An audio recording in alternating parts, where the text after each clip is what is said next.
Well, oftentimes business education today, and I see it all the time, kids come out of college, the best colleges, Wharton and Harvard and Stanford and some of the great business schools, and they'll come out and they won't have practical experience. There's too many case studies that aren't practical. What they are doing does not represent us. Some have voiced their opposition in public. For others, the struggle is personal. Florida lawmakers passed what opponents have called the Don't Say Gay bill. The measure would limit classroom lessons on sexual orientation and gender identity among young children. The ACLU says 15 other states are considering bills that would also address LGBTQ+ issues in school. আপনারা অনেকেই হয়তো খেয়াল করেছেন গত বেশ কয়েক বছর ধরেই পৃথিবীর সব বড় বড় মিলিয়নিয়ার বা বিলিয়নিয়াররা একটা অদ্ভুত কাজ করছে। না, ওরা বই পড়তেছে অনেক, বা ওরা অনেক প্লেন কিনতেছে বা জাহাজ কিনতেছে, এগুলোর কথা আমি বলতেছি না। এগুলো ওরা সব সময়ই করে আসছিল, এগুলো নতুন কিছু না। যেই নতুন ব্যাপারটা ওরা সবাই করা শুরু করছে তা হলো নিজ নিজ দেশের যে ট্রেডিশনাল এডুকেশন সিস্টেম আছে সেই এডুকেশন সিস্টেমে নিজের বাচ্চাদের ওরা আর দিচ্ছে না, ওদের বাচ্চাদের পড়াশোনার সব দায়িত্ব ওরা নিজেরাই নিচ্ছে। আপনারা প্রায় সবাই পিটার থিলকে চিনেন, পৃথিবীর সবচেয়ে জনপ্রিয় ভেঞ্চার ক্যাপিটালিস্টদের একজন এবং পেপাল মাফিয়ার একজন, এবং পিটার থিলের যে ফেলোশিপ, থিল ফেলোশিপ বলে যেটাকে, ওইটার থেকে ভিটালিক বিউটেরিন যে ইথেরিয়ামের ফাউন্ডার, বা ইন্ডিয়ান শার্ক রিতেশ আগারওয়াল যে ওয়ো হোটেলের ফাউন্ডার, এরকম অনেক অনেক মানুষ বের হয়ে আসছে। পিটার থিলকে বলা হয় ইন্টারনেটের খুব গুরুত্বপূর্ণ মানুষদের একজন, যে না থাকলে সিলিকন ভ্যালি হয়তো থাকতো না। পিটার থিল নিজের বাচ্চাকে নিজে পড়ায়, কোনো স্কুলে পাঠায় না। পিটার থিল একমাত্র হইলে বলা যায় তো পাগল মানুষ, নিজের বাচ্চাকে নিজে পড়ায়, বাট ব্যাপারটা একদমই তা না। গ্র্যান্ড কার্ডন নিজের বাচ্চাকে নিজে পড়ায়, ভার্জিনের রিচার্ড ব্র্যানসনকে আপনারা অনেকেই চিনেন, নিজের বাচ্চাকে নিজে পড়ায়, মেটার মার্ক জাকারবার্গকে আমরা সবাই চিনি, নিজের বাচ্চাকে নিজে পড়ায়। এবং এই লিস্ট এত বড়, খুব কম মিলিয়নিয়ার বা হাই নেটওয়ার্থ ইন্ডিভিজুয়ালি আছে যারা ট্র্যাডিশনাল স্কুল সিস্টেমের উপরে নিজেদের বাচ্চাদের ভরসা রেখেছে। 2015-16 সালের আশপাশ থেকে এই লিস্টে যুক্ত হয়েছে Elon Musk. Like you're basically downloading data and algorithms into your brain. And it's actually amazingly bad in conventional education. Because like it shouldn't be like this huge chore. You know, someone's standing up there kind of lecturing at people and they've done the same lecture 20 years in a row and they're not very excited about it. In fact, I think a lot of things people learn, probably there's no point in learning them. Because they never use them in the future. Because a lot of kids are just in school kind of puzzled as to why they're there. অন্যান্য millionaire বিলিয়নিয়ারদের ক্ষেত্রে যেটা দেখা গিয়েছে যে নিজেদের বাচ্চাদের নিজেরাই পড়াচ্ছি ছোট একটা অফিসে বা নিজেদের বাসার ভিতরে আসলে হোম স্কুল করতেছি। ইলন মাস্ক ওই মডেলে যায় নাই, ও একটা স্কুলই শুরু করছে অ্যাড অ্যাস্ট্রা নামে, এবং সেই স্কুলে ইলন মাস্ক নিজের বাচ্চাদের পড়ায়, নিজের বন্ধু বান্ধবের বাচ্চাদের পড়ায়। এবং ইলন মাস্কের একটা কোম্পানি আছে আপনারা জানেন, স্পেস এক্স, যেটা মহাকাশে রকেট পাঠায়। ওই স্পেস এক্সের যে এমপ্লয়িরা আছে তাদের বাচ্চা কাচ্চারাও এই অ্যাড অ্যাস্ট্রা স্কুলটায় পড়ে। প্রশ্ন হইল কেন মিলিয়নিয়ার বিলিয়নিয়াররা কেন ট্রেডিশনাল স্কুল সিস্টেমের উপর ভরসা রাখতেছেন এবং এটা থেকে আমাদের কি শেখার আছে? এই কারণগুলো আমরা বুঝবো আজকে, বাট তার আগে আজকের ভিডিওর স্পন্সরের ব্যাপারটা বলি। এই ভিডিওর স্পন্সর বায়োলজি হেটার্স। নামটা খুব অদ্ভুত, বাট এদের কাজকর্ম বেশ ইন্টারেস্টিং। আপনি যদি এই বছর বা আগামী বছর মেডিকেলে ভর্তি পরীক্ষা দিতে আগ্রহী হন তাহলে ওদের সিক্রেট ফাইলস ব্যাপারটা একটু চেক করে দেখবেন। সিক্রেট ফাইলস কি জিনিস? 111টা মেডিকেল অ্যাডমিশন স্ট্যান্ডার্ড প্রশ্নপত্রের সেট, মানে মোট 11,100 প্রশ্ন, subject, chapter, topic, model test এবং বিগত সালের প্রশ্নে ভাগ করা। ওদের ডিজিটাল ওএমআরও আছে, হার্ড কপিও আছে। আপনি মক টেস্ট দেওয়ার সাথে সাথে পরীক্ষা কেমন হলো তা তো বুঝবেনই, আপনার যে ভুলগুলো হইলো সেগুলোর এক্সপ্লেনেশনও সাথে সাথে পেয়ে যাবেন। সহজ করে বললে আপনি মেডিকেল এক্সামের হলে যে এক্সপিরিয়েন্সটা পেতেন এখন সেই একই এক্সপিরিয়েন্স পেতে পারবেন সিক্রেট ফাইলস ইউজ করে বাসায় বসে। কেনার বিস্তারিত, ডিসকাউন্ট কোড সবকিছু ডেসক্রিপশন এবং কমেন্টে দেওয়া থাকবে। চলেন ভিডিওতে ফেরত যাওয়া যাক। প্রথম কারণ, স্কুল শিক্ষার মডেল। আমরা সবাই মোটামুটি জানি, আমাদের কমন সেন্স থেকে আমরা বুঝি, এবং পুরো দুনিয়া এখন এটা এক বাক্যে স্বীকার করে যে মুখস্থ করার বিদ্যার 2 পয়সারও দাম নাই। একসময় কাগজ অনেক দুর্লভ ছিল। তার আগে মানুষ যখন পাথরের গুহায় থাকতো তখন মানুষের পাথরে লিখে লিখে বা গুহার দেয়ালে লিখে লিখে ইনফরমেশন আদান প্রদান করতে হইতো, এবং তারপরে আস্তে আস্তে একজন মানুষ গল্পের মাধ্যমে আরেকজন মানুষকে তার আগের প্রজন্মের গল্প জানাইতো, এবং এই সময়গুলায় মুখস্থ করার স্কিল অনেক বেশি ইম্পর্টেন্ট একটা স্কিল ছিল। এরপরে কাগজ আবিষ্কার হইল এবং লেখালেখি আবিষ্কার হইল।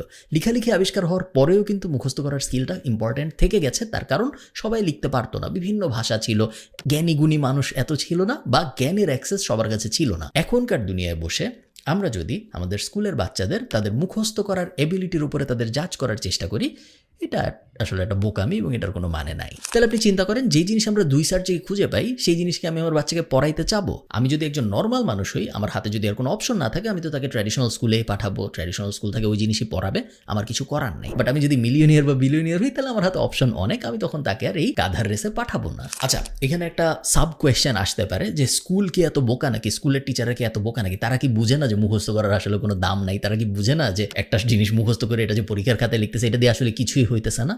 তারা বুঝে, বাট একজন মানুষকে পরিমাপ করার, একজন মানুষকে অন্য মানুষের এগেইনস্টে মাপার সবচেয়ে সহজ উপায়গুলোর একটা হইলো তার মুখস্থ করার এবিলিটি দেখা। সো মুখস্থ করার এবিলিটি বেসড সিস্টেম থেকে যদি স্কুল বেরোয় আসে, সেই ক্ষেত্রে এত বাচ্চাদের পরিমাপ করার তার কাছে কোনো উপায় থাকবে না, এবং ট্র্যাডিশনাল যে স্কুলিং মডেল, সেই মডেলটাই অনেকাংশে ভেঙে পড়বে। এই কারণে অনেক স্কুল বুঝেও আসলে কিছু করতে পারে না, কারণ এত বড় ড্রাস্টিক মেজার নেওয়া একটা বা দুইটা স্কুলের পক্ষে সম্ভব না। 2 নম্বর কারণ, আজাইরা জিনিস শিখানো। আপনার বাচ্চা যদি ক্যালিফোর্নিয়ায় পড়ে ফর এক্সাম্পল, তাহলে আপনার বাচ্চা স্কুলেই ক্লাস 5-এ বা তারও আগে LGBTQ কি জিনিস, গে হওয়া কি জিনিস ইত্যাদি ইত্যাদি সবকিছু শিখে ফেলবে। ক্লাস 5-এর কম বয়সী একটা বাচ্চাকে এই ধরনের নলেজ দেওয়া কি উচিত নাকি উচিত না, এটা নিয়ে আমেরিকার রাইট উইংয়ে অনেক ধরনের ডিবেট আছে, এবং অনেকেই মনে করেন এই জিনিস উচিত না, কারণ একটা বাচ্চা যার ওই বয়সে এইসব ব্যাপার জানার কথা না বা এইসব ব্যাপারে আগ্রহ আসারও কথা না, সে যদি নিজেকে হঠাৎ করে কোয়েশ্চেন করা শুরু করে যে ভাই আমি কি গে নাকি, আমি কি এই নাকি, আমি কি ছেলে নাকি, আমি কি মেয়ে নাকি, এই ধরনের অদ্ভুত প্রশ্ন আসলে তাদের মাথার মধ্যে আসার কথা না ওই সময়। বাট এই জিনিসগুলো হয় আমেরিকায়,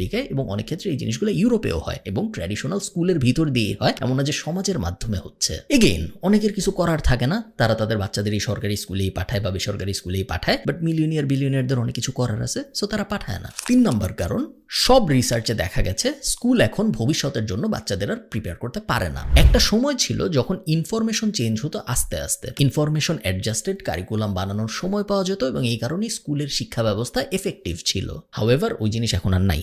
এখন ইনফরমেশন অনেক ফাস্ট মুভ করে, এবং বাই দ্য টাইম আপনি কারিকুলাম চেঞ্জ করার কাজ হাতে নিচ্ছেন, ওই টাইমটুকের মধ্যে ইনফরমেশন চেঞ্জ হয়ে এমন জায়গায় চলে গেছে যে কারণে আপনি নতুন যে প্রজেক্ট হাতে নিছিলেন সেটাও অবসলিট হয়ে গেছে। আপনি দেখেন না, আমাদের স্কুলে আইসিটি বলে একটা সাবজেক্ট আছে যেটা স্কুলের বাচ্চাদের পড়ানো হয়, যেখানে শেখানো হয় মাইক্রোসফট ওয়ার্ড কি জিনিস, কম্পিউটার কিভাবে ওপেন করতে হয়, এই ধরনের বেসিক কথাবার্তা। দুনিয়া কিন্তু চলে গেছে ব্লকচেন এআই এ, কিন্তু আমরা শিখাইতেছি কম্পিউটার কিভাবে অন করতে হয়। এটা আমরা যতদিনে ব্লকচেন এবং এআই পর্যন্ত যাব, ততদিনে দুনিয়া চলে যাবে এমএল, রোবোটিক্স, আরো কোথায় না কোথায় কেউ জানে না। সো আমাদের স্কুল কখনোই এই ক্যাচ আপ গেমটাই জিততে পারবে না, কারণ সবসময় স্কুল অনেক আস্তে মুভ করবে, কারণ স্কুলের পেছনে আছে ব্যুরোক্রেসি, আমলাতন্ত্র।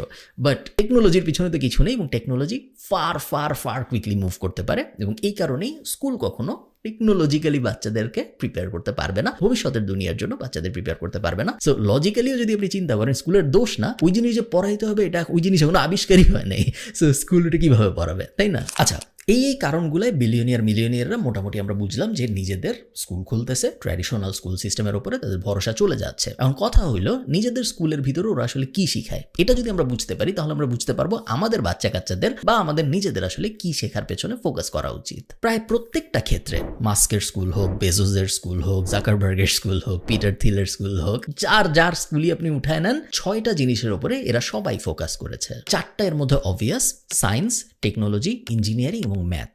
স্টেম এডুকেশনকে কেউই ফেলে দেয়নি, এবং সবাই মোটামুটি এক বাক্যে স্বীকার করেছে স্টেম এডুকেশন ছাড়া ভবিষ্যতের দুনিয়ায় কেউ টিকতে পারবে না। বাট এই 4টার সাথে আরো 2টা যুক্ত করা হয়েছে, আর্টিফিশিয়াল ইন্টেলিজেন্স এবং রোবোটিক্স। কারণ ধরে নেওয়া হচ্ছে ভবিষ্যতের যুগ হবে এআই এর যুগ, আর্টিফিশিয়াল ইন্টেলিজেন্সের যুগ এবং রোবোটিক্সের যুগ। সো আগামী 10, 20, 30 বছরের জন্য আপনি যদি আপনার বাচ্চাকে প্রিপেয়ার করতে চান, সেই ক্ষেত্রে রোবোটিক্স এবং আর্টিফিশিয়াল ইন্টেলিজেন্স অ্যাভয়েড করার আসলে কোনো উপায় নাই। শুধু যে টেকনোলজিক্যাল বিষয়ের উপর ফোকাস করা হয়েছে বা স্টেম এডুকেশনের উপর ফোকাস করা হয়েছে, ব্যাপারটা একদমই ওরকম না। সমাজ বিজ্ঞানের উপরে কোনো ফোকাস করা হয় নাই। সো অ্যাক্রোপোলিস কবে আবিষ্কার হয়েছে, বা রোম কবে স্বাধীন হয়েছে, বা জুলিয়াস সিজার কি ছিল, এইসব ব্যাপারে বিলিয়নিয়াররা কেউই তাদের বাচ্চা কাচ্চাদের খুব একটা পড়াইতেছে না, এবং পড়ানোর প্রতি আগ্রহ দেখাচ্ছে না। তাদের ধারণা এগুলো তারা নিজেদের আগ্রহ থেকে আস্তে আস্তে শিখবে। এগুলোর ইম্পর্টেন্স কম এটা বলে নাই, বাট বলছে এগুলোর থেকেও আরো অনেক ইম্পর্টেন্ট জিনিস আছে যেগুলো আসলে শেখা আরো বেশি জরুরি। 1 নম্বর পয়েন্ট। 2nd নম্বর পয়েন্ট হলো ল্যাঙ্গুয়েজ লার্নিং এর ক্ষেত্রে প্রায় সবাই বলছে যে ইংলিশ ছাড়া অন্য কোনো ল্যাঙ্গুয়েজ শেখার আসলে কোনো জরুরি গুরুত্ব নাই, কারণ আগামী 10 বছরের মধ্যে ল্যাঙ্গুয়েজের কনভার্সন এত ইজি হয়ে যাবে বিভিন্ন টুল দিয়ে, এবং এই ট্রান্সলেশনের ফিচারগুলো এত ইজিলি অ্যাভেলেবল হয়ে যাবে সবার কাছে, যে অন্য আরেকটা ল্যাঙ্গুয়েজ শেখাটা এখন আর ওয়ার্থ ইট ইনভেস্টমেন্ট না, যেটা একসময় ছিল। একসময় অন্য আরেকটা ভাষা শিখতে পারা একটা বিশাল স্কিল ছিল। বাট আপনি যদি বর্তমান দুনিয়া এবং ভবিষ্যতের দুনিয়ায় শুধুমাত্র ইংরেজি জানেন, তাইলেই আপনি অনেক ক্ষেত্রেই আগায় যাবেন।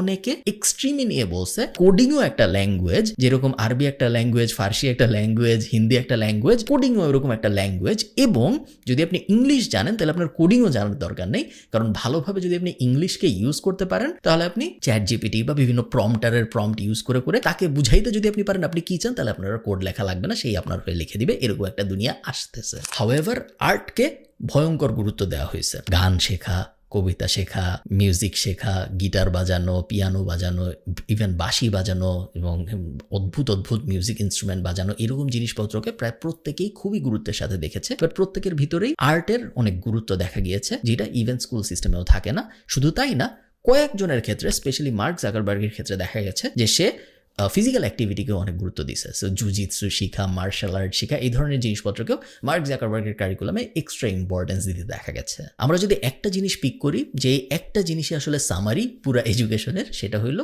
ফার্স্ট প্রিন্সিপাল বেসড নলেজ এবং চিন্তা করার এবিলিটি বাড়ানো বাচ্চাদের মধ্যে। অনেকেই অনেকভাবে নিজেদের কারিকুলাম ডিজাইন করেছে, অনেকেই অনেক অ্যাঙ্গেল থেকে প্রবলেম ট্যাকেল করার চেষ্টা করেছে, বাট সবাই মূলত যে জায়গাটা পৌঁছাইতে চাইছে তা হলো আমার বাচ্চা যেন ইন্ডিপেন্ডেন্টলি চিন্তা করতে পারে, এক্সটার্নাল কোনো বায়াস ছাড়া। আরেকটা খুব ইন্টারেস্টিং ব্যাপার আমি দেখেছি রিসার্চের সময়, যে ইলন মাস্কের যে স্কুল অ্যাড অ্যাস্ট্রা, সেই স্কুলে একটা খুব ইন্টারেস্টিং প্রবলেম ট্যাকেল করছে ও। সো ওর মতে স্কুলে যখন গ্রুপিং হয়, যখন ক্লাস হয়, তখন এই ক্লাসটা বয়সের হিসাবে হওয়া উচিত না, এবিলিটি বা স্কিলের হিসাবে হওয়া উচিত। সো ফর এক্সাম্পল ক্লাস 5-এ 30 বছর বয়সী মানুষও থাকতে পারে, আবার ক্লাস 5-এ 10 বছর বয়সী মানুষও থাকতে পারে। এই কে ক্লাস 5-এ উঠবে, এটার যে পরীক্ষাটা হবে, সেই পরীক্ষাটার উপরে, সেই নলেজটার উপরে ভিত্তি করেই ডিসাইড হবে যে ক্লাস 5-এ আসলে কে কে পড়তে পারবে। নট বিকজ আপনি আগে ক্লাস 4-এ পড়ছেন, আপনার বয়স এত, বা আপনি ক্লাস 1-এ শুরু করছেন এত বয়সে, তারপরে আপনার 1 বছর পরে ক্লাস 2-তে গেছেন, 1 বছর পরে, ওরকম না। পুরো ব্যাপারটাই আমরা বয়স থেকে বের করে স্কিল বেসড মডেলে নিয়ে আসবো, যেটা উনি অলরেডি ইমপ্লিমেন্ট করেছেন এবং বেশ আর্লি সাকসেসও দেখা যাচ্ছে।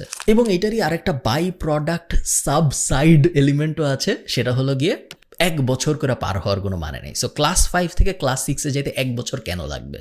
এটা কিন্তু কোনো আসলে লজিক নাই, এটা জাস্ট মনে হয়েছে যে এই জিনিসটুকু পড়াইতে মনে হয় 1 বছর লাগবে। তো সবাইকেই ওই 1 বছরের একটা ফ্রেমে আটকায় রেখে ওই একটা জিনিস শেখার আসলে কোনো মানে নাই, যেটা মাস্ক অনুধাবন করেছে। ওই কারণেই বলছে যে ক্লাস 5-এ এতটুকু জিনিস পড়ানো হবে, যখনই তোমার এটা শেষ হয়ে যাবে তুমি এই পরীক্ষা দিয়ে ক্লাস 6-এ চলে যাও। বয়সের সাথে সামঞ্জস্যের ব্যাপার নেই, সময়ের সাথে সামঞ্জস্যের ব্যাপার নেই, পুরো ব্যাপারটাই রিলেটেড হবে আপনার স্কিলের সাথে। এবং লাস্ট পয়েন্ট, কোনো মডেলেই কোনো পরীক্ষা নেই, কোনো মডেলেই কোনো পরীক্ষা রাখা হয়নি, মেজার করার উপায় রাখা হয়নি। শুধুমাত্র প্রজেক্ট বেসড লার্নিং ছাড়া এবং কোলাবোরেটিভ লার্নিং ছাড়া 5 জনের সাথে মিলে একটা প্রবলেম সলভ করব, বা আমি একা একা এই প্রজেক্টটা ট্যাকেল করার চেষ্টা করব, কোনো একটা কিছু নাই আমি এটা বানানোর চেষ্টা করব, এই ধরনের জিনিসপত্র ছাড়া কোনো পরীক্ষা যেটা তাকে নাম্বার দেওয়া হচ্ছে, এরকম জিনিসপত্রের কোনো আলামত দেখা যায়নি কোনো ধরনের মডেলেই। ভিডিওটা আমি শেষ করি একটা প্রশ্ন দিয়ে। সেই প্রশ্নটা হলো, এই প্রশ্নটা মূলত আপনারা যারা এখন পড়াশোনা করতেছেন বা আপনাদের বাচ্চা কাচ্চারা যারা পড়াশোনা করতেছেন, মূলত স্কুল এডুকেশন সিস্টেমের যাদের অ্যাক্সেস আছে তাদেরকে প্রশ্নটা আমি করছি। সেটা হলো, আপনারা এখন যা পড়তেছেন অথবা আপনার বাচ্চা কাচ্চারা এখন যা পড়তেছে, ওই কারিকুলামটা নিয়ে আপনি হ্যাপি নাকি, এবং আপনার কি মনে হয় যে এতে করে আপনি আপনার ভবিষ্যতের জন্য প্রপারলি প্রস্তুত হচ্ছেন? আমাকে আপনারা অবশ্যই কমেন্টে জানাবেন। ভালো থাকেন সবাই, সবার সাথে আমার দেখা হবে পরের কোনো একটা ভিডিওতে। টাটা।